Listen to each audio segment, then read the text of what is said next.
సంగారెడ్డి జిల్లా ఇస్నాపూర్ చౌరస్తా వద్ద ఆర్టీఏ అధికారులు తనిఖీలు నిర్వహిస్తున్నారు. ప్రైవేట్ స్కూల్, కాలేజీలకు చెందిన బస్సులను తనిఖీలు చేశారు అధికారులు. నిబంధనలకు విరుద్ధంగా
స్కూల్లో మనకు ఈ మంత్ అంటే జూన్ 12 నుంచి రీఓపెన్ అయినాయి.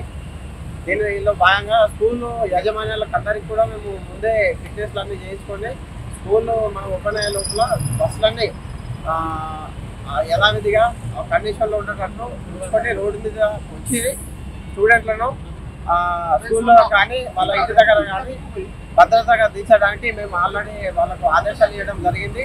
అయినా మా విధిగా మేము మరి ఇంకేమైనా ఫిట్నెస్ కాని బస్సులు ఉంటే మేము రోడ్ మీద చెక్ చేయడం జరుగుతూ ఉన్నది. ఇది గత నిన్నటి నుండి కూడా చేస్తా ఉన్నాం. నిన్న 4 బస్సులు సీజ్ చేసాము, ఈరోజు కూడా 5 బస్సులు సీజ్ చేసాము. ఇది వాళ్ళకు అవగాహన ఇచ్చినా కూడా వాళ్ళు అదే విధంగా బస్సులు తిప్పడం జరుగుతుంది. కాబట్టి మరి వాళ్ళకు రోడ్ మీద మేము చెక్ చేసి వాళ్ళకు సీజ్ చేసి మళ్ళీ వాళ్ళకు ఫిట్నెస్ లేకుండా రోడ్ పైకి రావద్దని చెప్పేసి వాళ్ళకు ఇన్స్ట్రక్షన్స్ ఇవ్వడం జరిగింది. డ్రైవర్ లైసెన్స్లు కానీ, ఫిట్నెస్లు కానీ, పర్మిట్ కానీ, ట్యాక్స్లు కానీ, బస్సు యొక్క కండిషన్ కానీ అన్నీ కరెక్ట్గా ఉంటేనే రోడ్ మీద రావాల్సిందిగా వాళ్ళకి స్కూల్ యాజమాన్యానికి విజ్ఞప్తి చేయడం జరిగింది. కాబట్టి స్కూల్ యాజమాన్యాలు అందరూ కూడా ఫిట్నెస్ లేకుండా రోడ్డు మీదకి వెహికల్స్ తీసుకొచ్చి స్టూడెంట్లకు ఇబ్బంది పెట్టద్దు.